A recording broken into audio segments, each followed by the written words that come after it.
Hello students, welcome to our channel science zone by Usha चर। तो बेटा आज हम इस वीडियो में कक्षा 9 का पाठ 15 खाद्य संसाधनों में सुधार के बारे में अध्ययन करेंगे। हमने इसी चैप्टर की एक पहले वीडियो बनाई थी, उसमें हमने खाद उर्वरक वगैरह में अंतर के बारे में किया था। तो आज हम करेंगे कि भी आपको उस दिन बताया था जो खाद है हमारा जैविक पदार्थों से बनाया जाता है। जो पशुओं के अपशिष्ट है, कृषि अपशिष्ट है, उनसे मिलकर क्या बनाते हैं, हम खाद का निर्माण करते हैं। तो खाद के भी फिर प्रकार आ जाते हैं कि उसको बनाने में किस प्रकार के जैविक पदार्थ का उपयोग हुआ है। तो उसके आधार पर आज हम करेंगे खाद के प्रकार। तो खाद के प्रकार किसके आधार पर है कि कौन सा जैविक पदार्थ हमने प्रयोग किया है। नंबर 1 आता है बेटे इसमें कंपोस्ट, नंबर 2 वर्मी कंपोस्ट,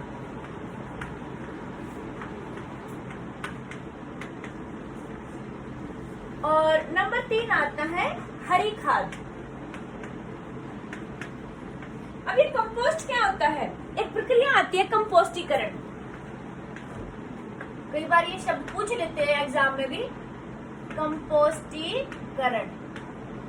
ये कंपोस्टीकरण क्या होता है बेटे कि जो हम खाद बनाते हैं, खाद कैसे बनता है आपको पता है, हमने पिछली वीडियो में बताया था। वैसे आप छोटी क्लासेस से पढ़ते आ रहे हैं कि जो कृषि अपशिष्ट हैं, पशुओं के अपशिष्ट हैं, सब्जियों के छिलके हैं, और जो हमारा घरेलू कचरा होता है, खरपतवार वगैरह जो भी होती है, उसको हम क्या करते हैं, गड्ढा खोद के उसमें दबा देते हैं। और फिर क्या होता है कि भी जो सूक्ष्म जीव होते हैं बेटे, वो क्या कर देते हैं, उसको विघटित कर देते हैं। यानी कि खाद किससे बनती है, जैव निम्नीकरणीय पदार्थों से।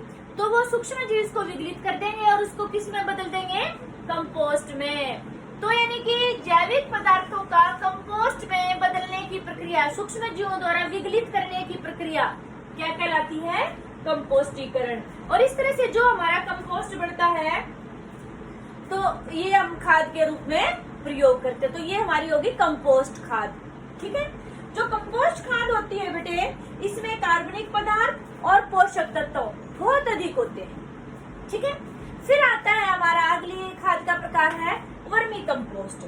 यानी कि जो हम ये जैव निम्नीकरणीय पदार्थ जो हमने लिए थे, उसको विघटित करने के लिए यदि हम उसमें उन जैव निम्नीकरणीय पदार्थों में केंचुए को मिला देते हैं, तो वो हमारी क्या बन जाती है, वर्मी कंपोस्ट। ये जो वर्मी कंपोस्ट है बेटे, बहुत ही किसानों के लिए फायदेमंद होती है, क्योंकि जो केंचुए होते हैं उनको किसान का मित्र कहा जाता है। क्यों कहा जाता है, क्योंकि वो जमीन को छिद्र युक्त बनाते हैं। उससे क्या होगा कि पौधों के अंदर शोषण की प्रक्रिया अच्छे से होगी उनकी जड़ों में, और जड़ें जब अच्छी होंगी तो पोषक तत्व अधिक लेंगे। जो पोषक तत्व पौधे को अधिक मिलेंगे तो यानी कि हमारी फसल का उत्पादन भी अधिक मिलेगा। फिर आगे आती है हरी खाद। हरी खाद क्या होती है बेटे, जैसे हमने मान लो गेहूं की फसल उगानी है या फिर गन्ने की उगानी, उससे पहले हम खेत में कोई फसल उगाई, जैसे उस फसल में आता है हमारा ये पटसन, मूंग, गवार आदि। जैसे हमने फसल उगा दी और छोटे छोटे इतने से ही पौधे हुए हैं हमारे, तो हमने क्या करते हैं, उसको खेत में ऐसे ही बा देते हैं कल्टीवेटर वगैरह से, हल से।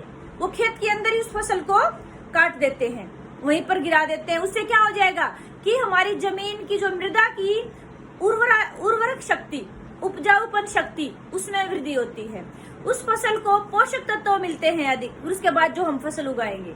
तो इस तरह से बनी हुई खाद को हम क्या कहते हैं, हरी खाद कहते हैं।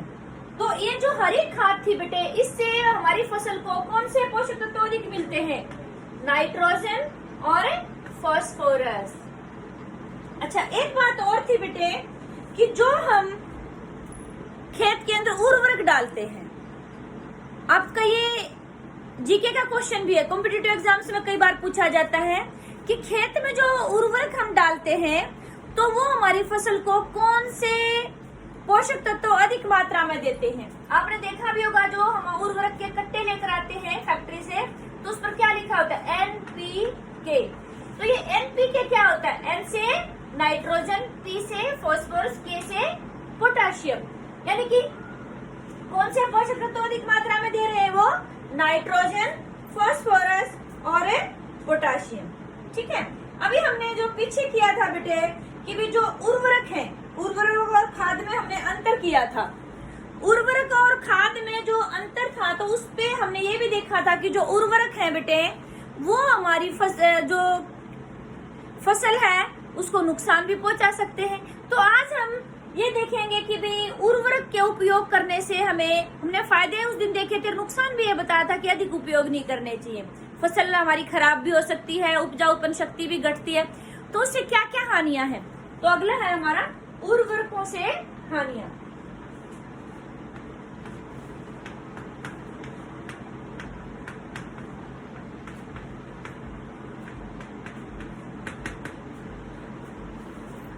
तो हमें उर्वरकों से क्या क्या हानियां मिलती हैं बेटे, हो सकती है कि जैसे हम उर्वरक ज्यादा डाल दिया खेत में तो हमारी मृदा ने उसको अवशोषित नहीं किया मान लो पूरा, और हम बारिश हो गई तो क्या होगा, उर्वरक पानी के साथ बह करके हमारे जलाशयों में चले जाते हैं। उससे हमारा क्या होता है, जल प्रदूषण होता है, और फिर वो हमारी खाद्य श्रृंखला में भी प्रवेश कर जाते हैं। खाद्य श्रृंखला में प्रवेश करने से फिर क्या हो जाएगा कि भी हमारा जैव आवर्धन, बहुत सारी बीमारियां जो आज कैंसर का सबसे बड़ा कारण है, क्या है, जो ये कीटनाशी और ये उर्वरक ज्यादा प्रयोग करते हैं, तो ये हमारी खाद्य श्रृंखला में प्रवेश कर चुके हैं। इसके कारण से आज हमारे समाज में कैंसर एक बहुत बड़ी बीमारी के रूप में उभर कर आया हुआ है। और एक उर्वरक का नुकसान क्या हो गया, एक तो ये हो गया कि भी ये जल प्रदूषण करते हैं। नंबर 2, ये हमारी खाद्य श्रृंखला में प्रवेश करके बीमारी का कारण बनते हैं। और नंबर 3 हमारी जो हानि थी कि भी ये आर्थिक दृष्टि से भी महंगे होते हैं। कंपोस्ट तो क्या है, खाद जो है उसको तो हम खेत में तैयार करते हैं, हमारा जो अपशिष्ट होता है उसी से हमारी कंपोस्ट तैयार होती, खाद तैयार होती है। लेकिन उर्वरक क्या है, वो हमें पैसे देकर खरीदना पड़ता है, यानी कि फैक्ट्री से लेकर आते हैं, तो इसलिए ये आर्थिक दृष्टि से महंगे होते हैं। ऊपर से क्या है बेटे कि उर्वरक का उपयोग बहुत ही ध्यान से करना चाहिए।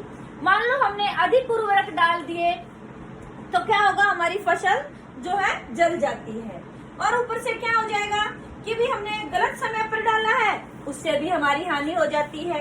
तो इसलिए जो उर्वरक है इसका उपयोग करते वक्त हमें बहुत ही सावधानी की जरूरत होती है। और एक और इसकी हानि है कि उर्वरकों का जब हम उपयोग करते हैं तो जो हमारी मिट्टी में सूक्ष्म जीव होते हैं, जैसे अभी थोड़ी देर पहले हमने वर्मी कंपोस्ट की बात की थी, तो सूक्ष्म जीव जो है वो नष्ट हो जाते हैं। इससे क्या होगा कि जमीन जो छिद्र युक्त बनती है वो कम होगी और हमारे फसल जो है उसकी ग्रोथ है कम होती है।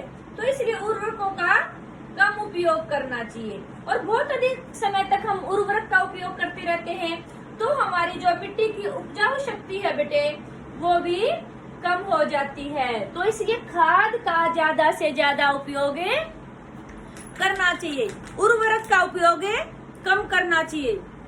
ठीक है, तो आगे आता है बेटे आपका कि भी कार्बनिक खेती।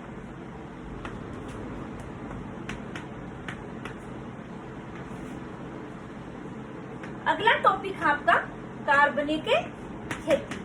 ये कार्बनिक खेती क्या होता है, आपने एक शब्द सुना होगा आजकल, ये कार्बनिक खेती तो कम प्रयोग करते हैं, आजकल कहते हैं जैविक खेती। ये रामदेव के प्रोडक्ट आते हैं तो आप सुनते हैं कि जैविक उत्पाद है ये। ठीक है, तो ये कार्बनिक या जैविक खेती हमारी क्या होती है, यानी कि खेती करने की वह पद्धति जिसमें रासायनिक उर्वरक, पीड़कनाशी, शाकनाशी आदि का उपयोग बहुत कम या बिल्कुल नहीं होता है। ठीक है, यानी कि देखो बेटे आजकल हम क्या, खरपतवार उग गई खेत में तो भी हम क्या करते हैं, खरपतवार नाशी डालते हैं, कोई बीमारी आ गई तो पीड़कनाशी डालते हैं। ठीक है, और खेत में उर्वरक का प्रयोग करते हैं, तो रसायनों का प्रयोग ज्यादा कर रहे हैं। उससे भी मैंने बताया था कि सबसे बड़ा नुकसान क्या है कि वो हमारी खाद्य श्रृंखला में प्रवेश कर रहे हैं, जिससे कि हमारी जो प्रतिरोधक क्षमता वो भी घटती जा रही है और हमें बहुत सारी बीमारियां हो रही हैं। तो इसलिए ये है कि भी हमें क्या करना चाहिए, ऐसी खेती की वह पद्धति, आजकल जैविक खेती का ज्यादा ही प्रचलन हो रहा है।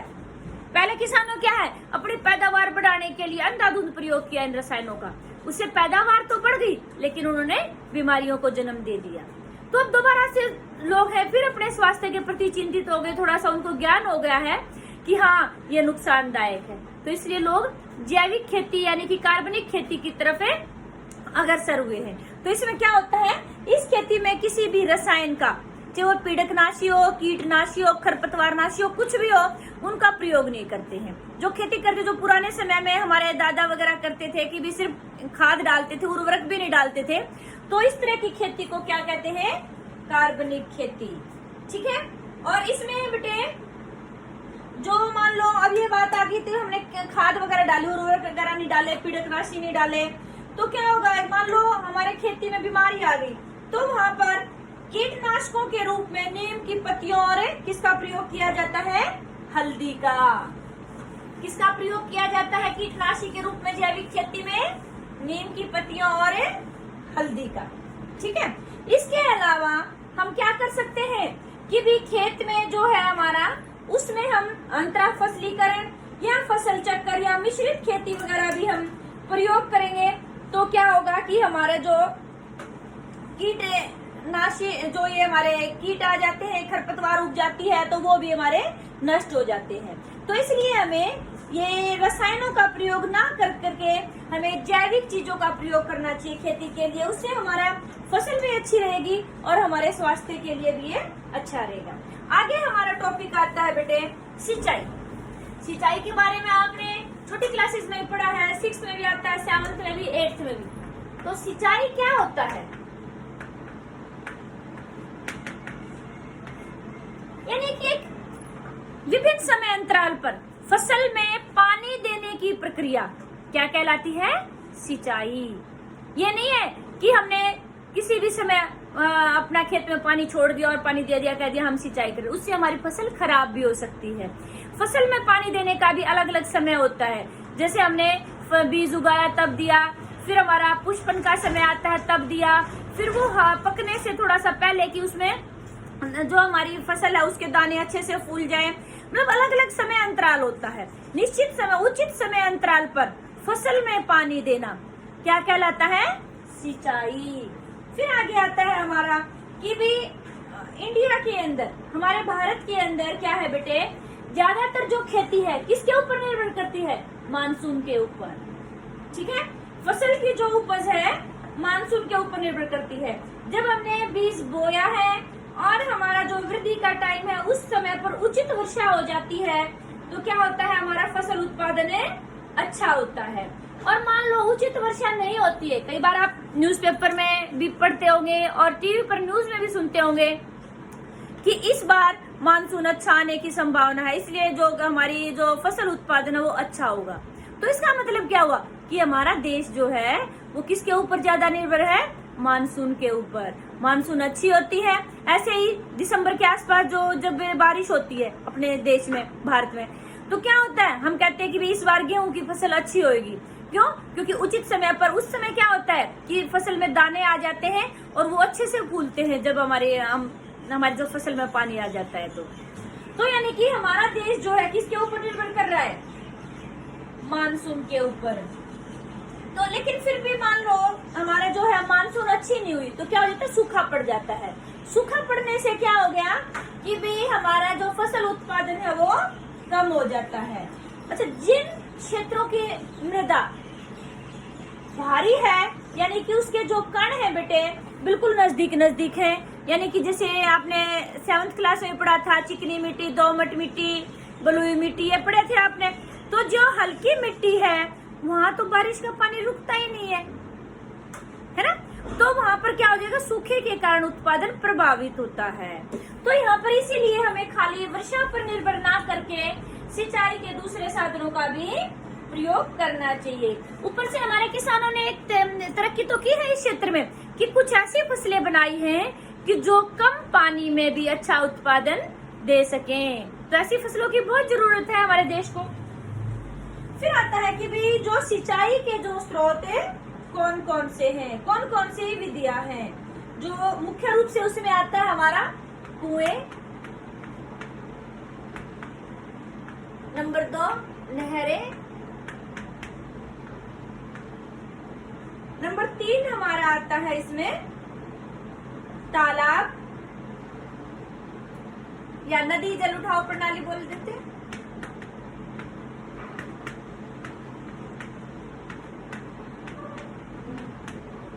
और चौथे नंबर पर हम ले लेते हैं तालाब। ठीक है बेटा, तो सबसे पहले बात करते हैं हम सिंचाई के साधनों में कुएं। कुएं हमारे 2 प्रकार के होते हैं बेटे। कौन कौन से कुएं? एक तो जो खुदे हुए कुएं,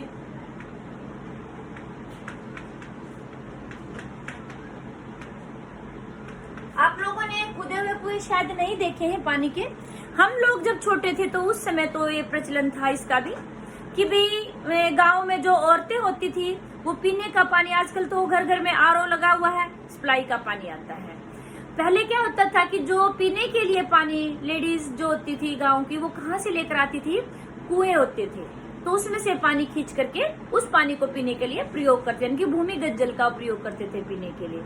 तो उस समय ज्यादा रसायन नहीं होते थे पानी के अंदर। आजकल क्या है, भूमिगत जल तो हमारा बहुत ही प्रदूषित हो गया, ज्यादा ये कीटनाशी और रसायन जो हम ये प्रयोग करते हैं उनके कारण से। तो खुदे हुए कुएं यानी कि उनमें से जो हम क्या है पानी निकाल करके मोटर की सहायता से और उसको सिंचाई के लिए प्रयोग करते हैं।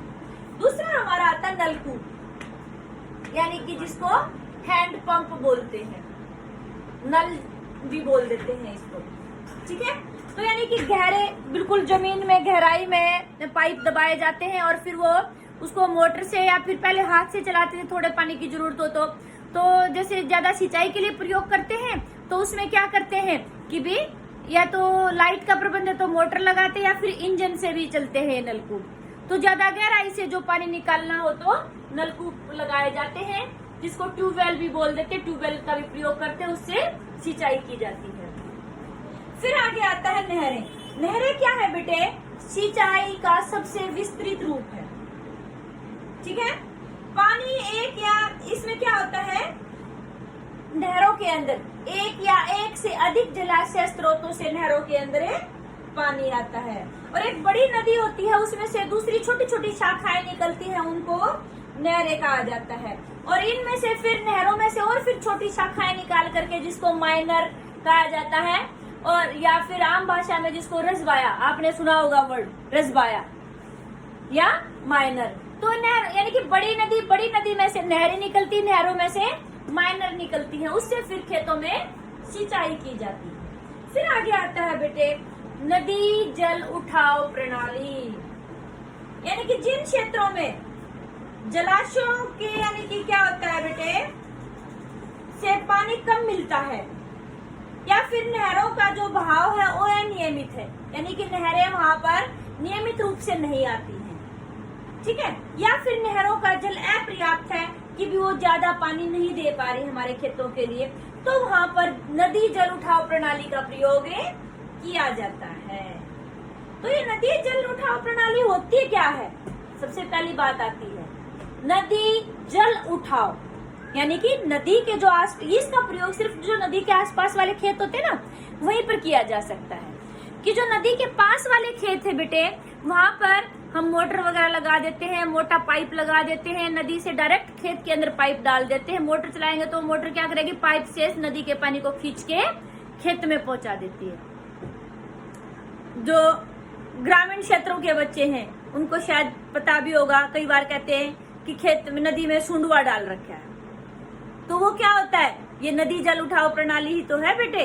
तो यानी कि इसका प्रयोग कहाँ पर किया जाता है कि जो नदी के आसपास वाले खेत होते हैं उन्हीं के लिए इसका प्रयोग किया जा सकता है। फिर आगे आता है तालाब। तालाब क्या होते हैं बेटे कि छोटे जलाशय, ये छोटे छोटे जलाशय यानी कि छोटे लेवल पर कम क्षेत्र में यानी कि जो पानी को इकट्ठा कर लेते हैं वो तालाब का रूप ले लेते हैं, ठीक है। और ऊपर से फिर हमारे भारत में क्या है कि भी कृषि के लिए पानी की कमी है, हमने कहा था अभी कि मानसून के ऊपर निर्भर करता है, तो पानी की उपलब्धता बढ़ाने के लिए वर्षा के पानी का संग्रहण की भी ये आता है ना बार बार, आपने देखा होगा आजकल मोदी जी भी बार बार टीवी पर आते कहते हैं कि वर्षा के जल का संचय करो, संग्रहण करो। वैसे भी आप समाचारों में, पत्रों में और टीवी वगैरह पर भी सुनते होंगे इस बात को कि वर्षा के, क्योंकि हमारी धरती जो है पानी की कमी होती जा रही है इस पर, तो इसलिए जल ही जीवन है के नाम से एक अभियान भी चला था कि भी पानी बचाओ। जो वर्षा होती है तो वर्षा के पानी का संग्रहण करना चाहिए। इसके लिए क्या किया जाता है बेटा, छोटे छोटे बांध बनाए जाते हैं और उससे क्या किया जाता है कि पानी को स्टोर किया जाता है, जिससे कि हमारा जो भूमिगत जल है, भूमिगत जल क्या होता है, जो जमीन के नीचे जल पाया जाता है, उसका जल स्तर बढ़ जाएगा। ठीक है, और ऊपर से क्या होगा, मृदा अपरदन भी नहीं होता है। तो फिर नेक्स्ट हमारा टॉपिक आता है बेटे अगला, फसल पैटर्न। अभी हमने थोड़ी देर पहले भी बताई थी कि जब हमने कार्बनिक खेती का जिक्र किया था कि भी जमीन की जो उर्वरक शक्ति है, उपजाऊपन है, उसको हम अलग अलग प्रकार का फसल पैटर्न अपना करके कर सकते, बढ़ा सकते हैं। तो अभी हम बात करेंगे फसल पैटर्न, यानी कि फसल पैटर्न क्या होता है। पैटर्न तो आप देखते हैं कि भी किसी भी चीज का कोई भी हम सिस्टम बना देते हैं, उसको पैटर्न कहते हैं। जैसे अब मान लो मैंने कोई चीजें हैं ऐसे रख दी, ये मेरा पैटर्न बन गया। फिर मैंने क्या किया, दो ऐसे रख दी, दो ऐसे रख दी, मतलब तीन ऐसे, जैसे 1 2 3 4 5 थी ऐसे, ये अलग पैटर्न बन गया। फिर मैंने मान लो ऐसे कर दिया, ये अलग पैटर्न बन गया। तो डिपेंड करता है कि हमने वस्तुओं को, जो भी यानी कि फसल उगाई है, उसको किस तरीके से उगाया है, वो कहलाता है फसल पैटर्न। यानी कि फसलों का अधिक से अधिक लाभ प्राप्त करने के लिए, हमारा उत्पादन अधिक बढ़े, उसके लिए अलग अलग फसल पैटर्न अपनाए जाते हैं। सबसे पहला आता है हमारा मिश्रित खेती।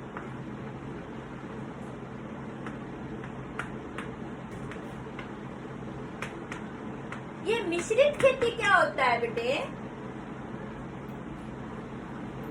इसमें क्या करते हैं कि खेत के अंदर 2 या 2 से अधिक फसलें एक साथ उगाई जाती है, उसको हम क्या कहते हैं, मिश्रित खेती। जैसे गेहूं और चना, आप घर में अपने पापा वगैरह से पूछ कर देखो, पहले क्या करते थे, उसको गोचनी बोलते थे।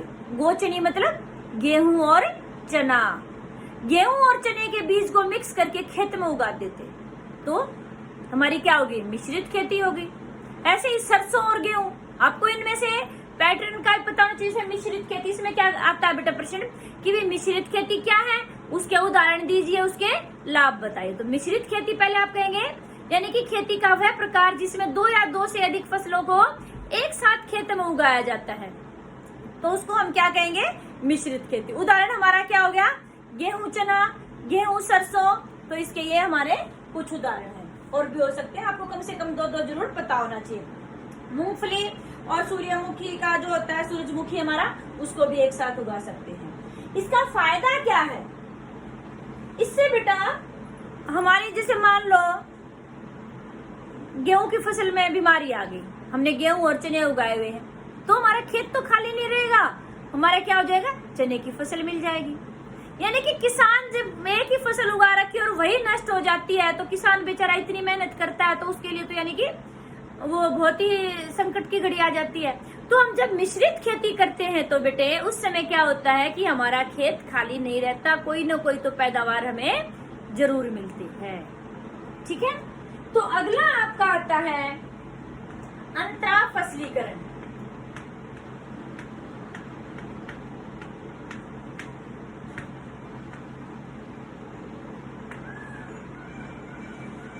ये अंतरा फसलीकरण क्या होता है बेटे, इसमें भी हम क्या करते हैं, 2 या 2 से अधिक फसलों को एक साथ उगाते हैं खेत में, जैसे मिश्रित खेती होगा। लेकिन मिश्रित खेती में क्या था, हमने कोई पैटर्न नहीं बनाया था, एक साथ ही जैसे हमने गेहूं के बीज लिए, उसमें हमने मान लो चने भी मिक्स कर दिया और उसको खेत में उगा दिया, तो वो तो थी हमारी मिश्रित खेती। यहाँ पर हम पैटर्न बनाते हैं। जैसे मान लो हमने क्या किया कि भी इस लाइन में हमने सोयाबीन बो दिया खेत के अंदर, फिर हमने क्या किया, बीच में हमने 2 लाइनें किसकी कर दी, मक्के की कर दी। ये हमारा सोयाबीन है और ये हमारा मक्का है। फिर हमने 1 लाइन सोयाबीन की, फिर हमने 2 लाइन मक्के की। तो इस तरह से हमने एक निश्चित पैटर्न बना दिया। तो यानी कि विभिन्न पंक्तियां बना करके, यानी कि अंतरा फसलीकरण की जब परिभाषा आती तो आप क्या कहेंगे? फसल पैटर्न का वह प्रकार जिसमें दो या दो से अधिक फसलों को एक साथ एक ही खेत में निर्दिष्ट पैटर्न से उगाते हैं, निश्चित पैटर्न से उगाते हैं, तो उसको हम क्या कहते हैं? अंतरा फसलीकरण।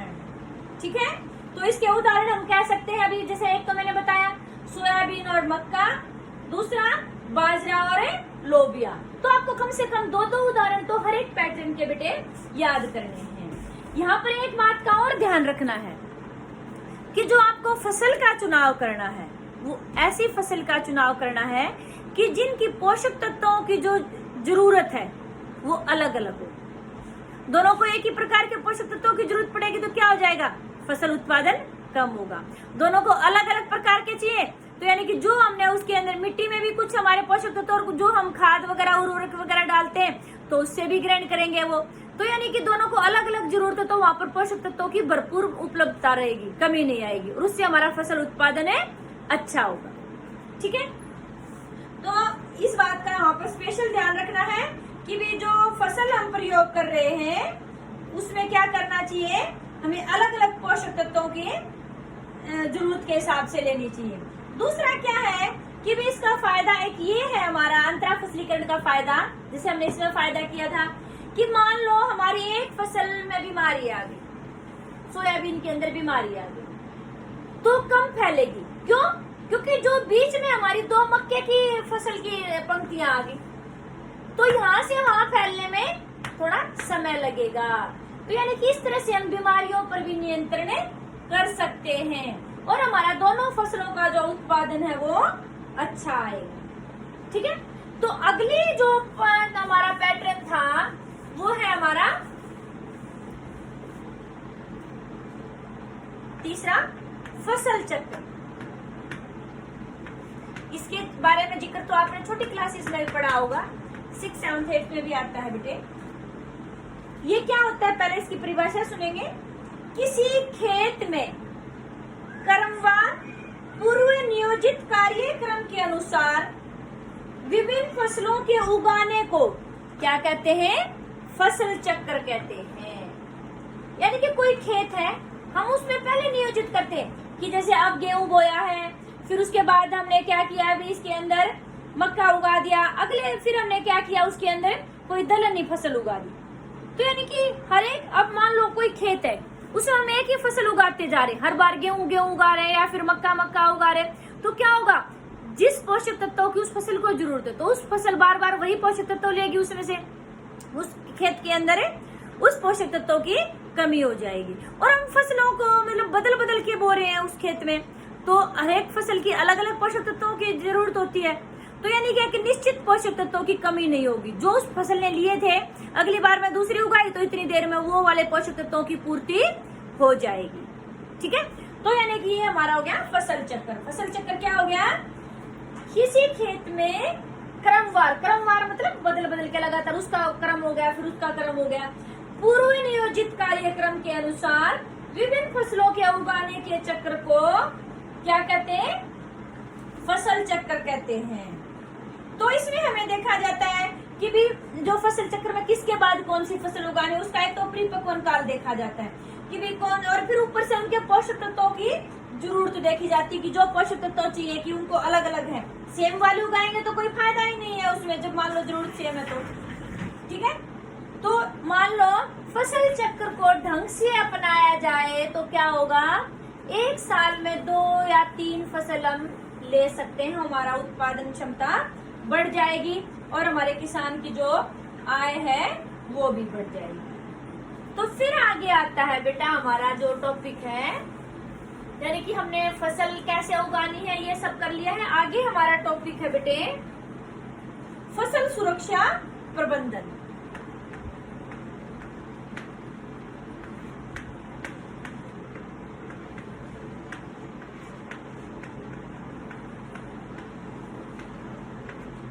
अब हमने फसल तो उगा दी, अच्छी किस्म का हमने बीज उगाया है और क्या किया? फिर हमें उसकी तरफ जाकर भी नहीं देखते हम, फसल उगा दी, अच्छे से हमने खाद उर्वरक डाल रखा है, अच्छी किस्म का बीज वगैरह, फिर हम उसको संभालते हैं। ठीक, अभी जब इसका पकने का टाइम होगा, जब हम इसको काट लेंगे, तो क्या हमारी फसल उग जाएगी? जैसे बच्चा मान लो पैदा हो गया, माँ बाप खुश है, हमारा बच्चा हो गया है, और फिर उसको संभाले नहीं कि भी जवान हो जाएगा, फिर इसकी शादी कर देंगे, तो क्या बच्चा अपने आप जवान हो जाएगा? उसको बहुत सारी बीमारियां लग जाएंगी, कोई भी उसको ना के नुकसान पहुंचा सकता, उसको चोट लग सकती, तो प्रॉपर केयर की जरूरत होती, तभी बच्चा बड़ा होता है। तो पौधे भी ऐसे बच्चे की तरह ही होते हैं, फसल जो हमारी होती है उनको भी नियमित देखभाल की जरूरत पड़ती है। बहुत सारी बीमारियां आ जाती हैं, पोषक तत्वों की कमी हो जाती है, पानी की कमी हो जाती है, तो इसके लिए हमें क्या करना है? फसल सुरक्षा प्रबंधन हमारा अच्छा होना चाहिए। कि खेतों में जो फसल है बेटे, जो खरपतवार,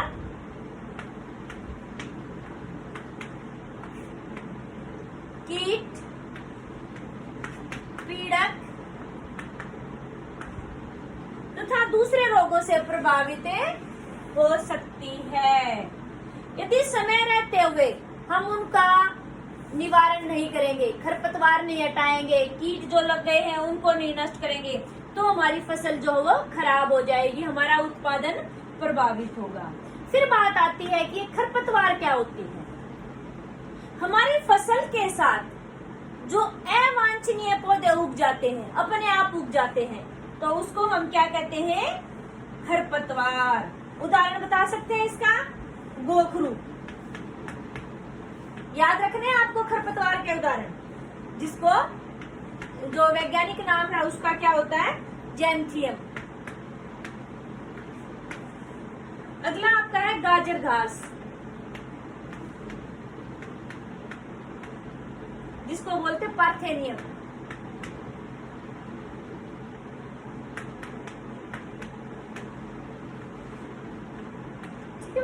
अगला है आपका मोथा, जिसको मेथा भी कह देते हैं। इसका है, जैसे मेथी तो आप खाने के लिए प्रयोग करते हैं, जो मेथा होता है या मोथा होता है वो क्या होता है? खरपतवार होता है, उसको बोलते हैं साइरेनस रोडेंटस, रोडेंटस।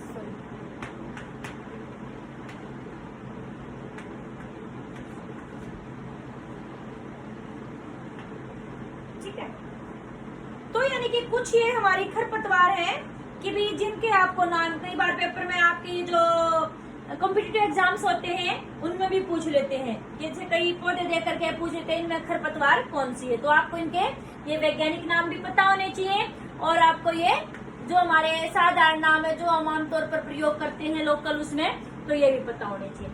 फिर बात आती है कि खरपतवार को क्यों हटाते हैं?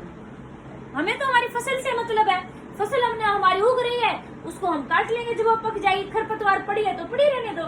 नहीं, क्या होता है? खरपतवार जो होती है बेटे, वो हमारी फसल के लिए के साथ है भोजन, स्थान और प्रकाश, यानी कि उसको पोषक तत्व भी लेती है हमारी फसल के जमीन में से, स्थान भी ग्रहण करती है, फैल जाती है, हमारी जो फसल होगी वो कम जगह मिलेगी उसको, और जो प्रकाश संश्लेषण के लिए चाहिए, इन सब के लिए उसमें प्रतिस्पर्धा करती है। ठीक है, इससे क्या होगा? हमारी फसल की वृद्धि कम होती है और हमारी पैदावार कम मिलेगी। इसीलिए खरपतवार बेटा जब शुरू में ही हमारे खेत में उगती है तो उसको वहां से निकाल देना चाहिए। ठीक है, अब खरपतवार हम कैसे निकाल सकते हैं? एक तो इसके लिए खरपतवार नाशी यानी कि रसायन,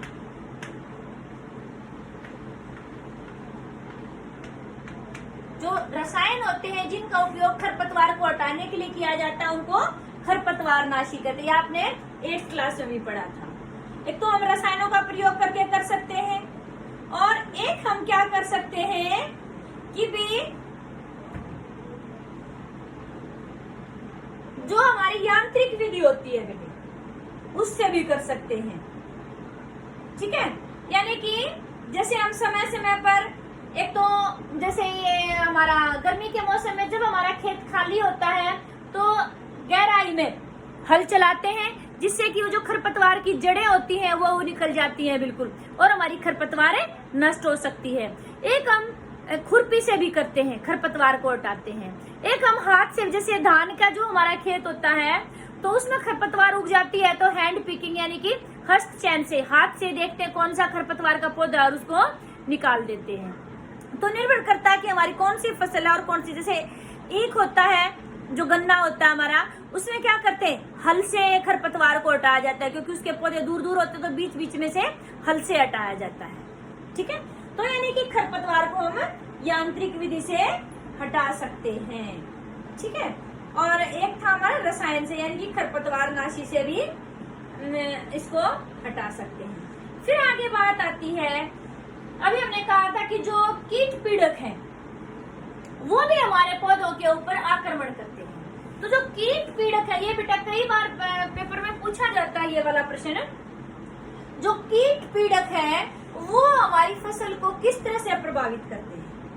ये हमारी फसल को 3 प्रकार से प्रभावित करते हैं। कीट पीड़क है 3 प्रकार से आक्रमण करते हैं हमारी फसल के ऊपर। नंबर 1, ये मूल मतलब जड़, तने और पत्तियों को काट देते हैं। आपने देखा भी होगा कई पौधों के ऐसे पत्तियों में छेद होते हैं, तो यानी कि वो कीट पीड़क ने काट रखे हैं। जैसे टिड्डी आती है वो भी पत्तियों को खराब कर देती है। नंबर 2, पौधे के विभिन्न भागों से कोशिकीय रस चूस लेते हैं।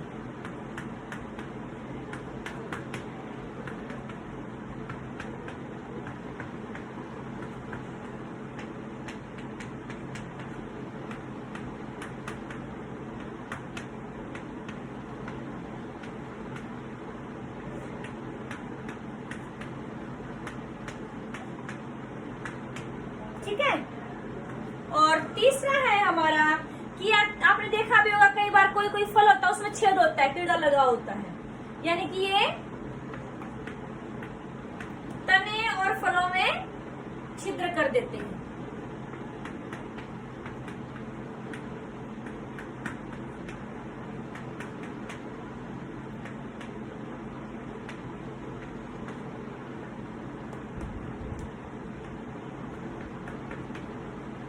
ठीक है बेटे, तो यानी कि इस तरह से जो पौधे हैं वो हमारी फसल, जो ये कीट पीड़क ना है वो हमारी फसल को खराब कर सकते हैं। तो ये कितनी तरह से करते हैं, 3 तरह से। तो तीनों में से वो डिपेंड करता है कि किस प्रकार की हमारी फसल है और कौन सा कीट पीड़क है जिसने हमारी फसल के ऊपर आक्रमण किया है। तो अब फसल सुरक्षा, मान लो हमने फसल की तो अच्छे से सुरक्षा कर ली, फिर हमारा जो फसल की हमारी पककर तैयार हो गई, उसकी कटाई कर ली और अनाज हमारे पास आ गया। उस अनाज को हमने अच्छे से संभाला और लाके घर में ऐसे ही डाल दिया, तो क्या हमारा अनाज सुरक्षित रहेगा, सही रहेगा? नहीं, वो भी हमारा खराब हो जाता है। तो फिर अगला टॉपिक है अनाज का भंडारण।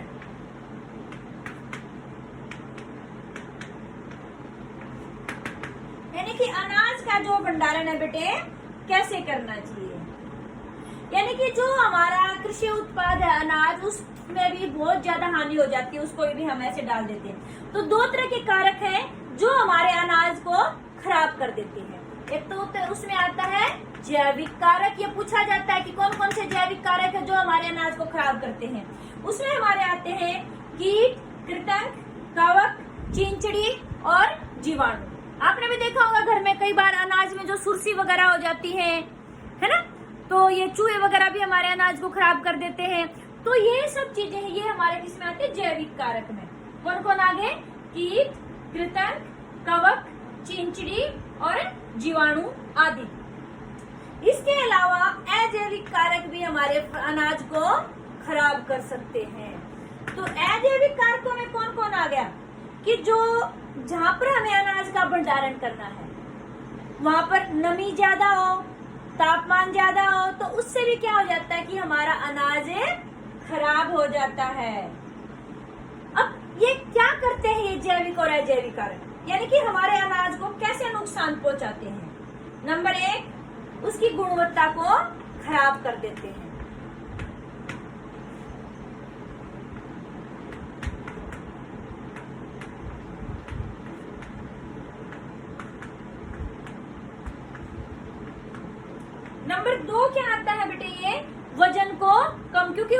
कीड़े लग जाते हैं तो अंदर से उसको खा जाते हैं, उसको खोखला कर देते हैं, तो यानी कि वजन को कम कर देते हैं।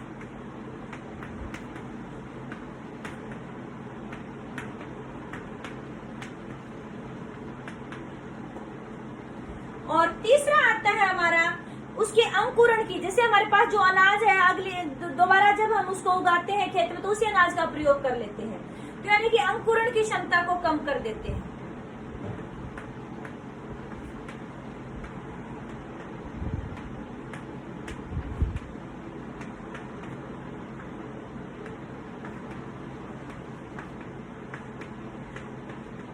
ठीक है बेटे। और अगला जो पॉइंट है कि भी हमारा जो ये हमारे जो फसल के भंडारण में जो हमारे कीट हैं, जैविक और अजैविक कारक हैं, तो वो और फसल को कैसे प्रभावित करते हैं। हमारा चौथा पॉइंट है कि ये सब जैसे लक्षण हो गए, गुणवत्ता खराब हो गई, वजन कम हो गया, अंकुरण की क्षमता कम होगी, तो हमारा बाजार में उसकी कीमतें कम हो जाती है, यानी कि बाजार की कीमतें कम हो जाती है।